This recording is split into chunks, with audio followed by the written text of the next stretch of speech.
NATO সংঘাতের প্রস্তুতি নিচ্ছে বলে মনে করছে রাশিয়া। 4 মে এমনটাই ইঙ্গিত দিলেন রাশিয়ার পররাষ্ট্র মন্ত্রণালয়ের মুখপাত্র মারিয়া জাখারোভা। মুখপাত্র জাখারোভা জানান, রাশিয়ার সীমান্তের কাছে পশ্চিমা সামরিক জোট নেটোর 4 মাস ধরে চলা দীর্ঘ সামরিক মহড়া প্রমাণ করে এই জোট রাশিয়ার সাথে সম্ভাব্য সংঘাতের জন্য প্রস্তুতি নিচ্ছে। এ সময় নেটো জোটের সদস্য দেশগুলোতে রাশিয়া হাইব্রিড ধাঁচের হামলা পরিচালনা করছে বলে চলতি সপ্তাহে নেটো যে অভিযোগ তুলেছে তা প্রত্যাখ্যান করেছেন মারিয়া জাখারোভা। তিনি জানান, এটা বিভ্রান্তিকর ভুল তথ্য, যা জোটের কার্যক্রম থেকে মানুষের নজর আড়াল করার লক্ষ্যে ছড়ানো হয়েছে।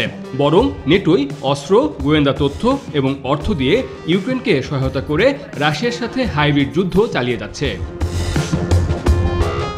রাশিয়ার পররাষ্ট্র মন্ত্রণালয়ের এই মুখপাত্র জানান, স্নায়ুযুদ্ধের পর নেটোর সবচেয়ে বড় মহড়া স্ট্রিট ফাস্ট ডিফেন্ডার এই মুহূর্তে রাশিয়ার সীমান্তের কাছে অনুষ্ঠিত হচ্ছে। তাদের পরিকল্পনা অনুযায়ী রাশিয়ার বিরুদ্ধে জোটের পদক্ষেপের অংশ হিসেবে হাইব্রিড এবং প্রচলিত অস্ত্রসহ সব ধরনের উপকরণ ব্যবহার করে অনুসরণ করা হচ্ছে। মারিয়া জাখারোভা জানান, আমাদের স্বীকার করতেই হবে রাশিয়ার সাথে সম্ভাব্য সংঘাতের বিষয়ে গুরুত্ব সহকারে প্রস্তুতি নিচ্ছে নেটো।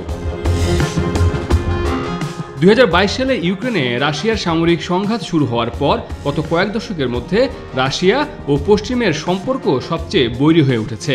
আর নেটো হচ্ছে মূলত এই পশ্চিমা দেশগুলোর একটি সম্মিলিত প্রতিরক্ষা গোষ্ঠী।